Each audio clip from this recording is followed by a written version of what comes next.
Grabe, Yorme. Pinaluwag mo ulit yung yapo.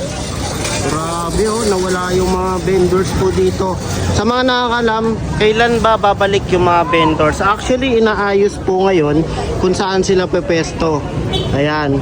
So, pinipinturahan lamang at kapag naayos na, babalik din yung mga vendors. So, sa mga hindi nakakaalam po, etong vendors ay meron silang place na dapat silang pestuhan. Bali yan. So possible na babalik sila pero mas maganda, mas malinis na Quiapo po. Kaya maninibago kayo na sobrang luwag. Papakita ko naman po yung other side po ng Quiapo, no.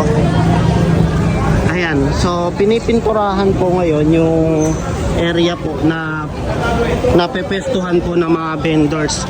So dito tapos na po. So lalagyan, sabi ng nakausap ko, lalagyan lang yan ng mga numbers para ko dyan sila pepesto. Then allowed naman sila, basta wag lang doon sa gitna. Actually itong isang habang ito tsaka isang haba na to ay aayusin daw kasi napapansin po natin medyo wala na yung pintura dito kaya medyo magulo na eh. So ayun po yung aayusin ni Yorme. So pansamantala lang na inalis po yung mga vendors pero babalik din po yan. So para updated po kayo dito, pa-like, pa-share po.